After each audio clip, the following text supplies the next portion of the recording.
That's Mataya Woodard. She's a 13-year-old Kung Fu master. It's just something that's like my sister did, and then I just kind of followed suit. She's in 8th grade at Thoreau Demonstration Academy and had been training for the 7th World Kung Fu Championships in China. She qualified to make the U.S. team a year ago, so she's been training a full year to come to make the trip. Yes, that's Mataya being broadcast around the world looking like an Olympian. She's worked on 2 specific forms that she had planned to compete with.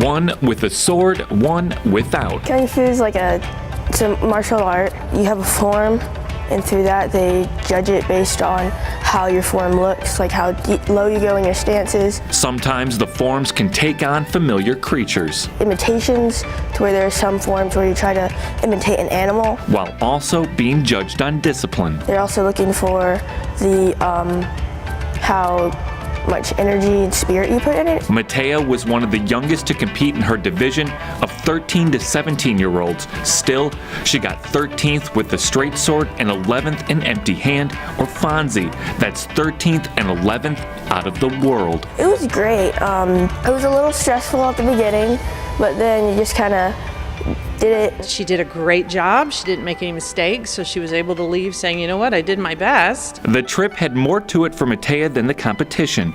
She lived with an adoptive family in Nanfang, China until her mother, Sarah Woodard, and her father adopted her to the States when she was 2. And then the second half of the trip was to go see the foster family who took care of her for the first 2 years of her life. Mataya got to reconnect with family, with life. The village came out, and I remember she used to pick up plastic bottles and give them to us to help us recycle them because they made money for recycling bottles. It was awesome. The people were really nice, and it was a big family, but they're all very kind and generous. Her family in China live in the Mandarin capital of the world.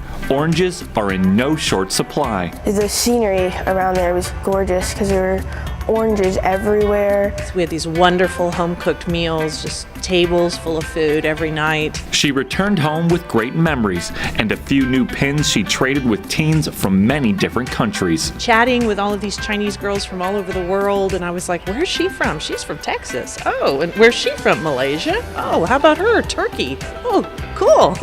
And a new appreciation for what she can achieve. By working hard and really taking in everything that you learn.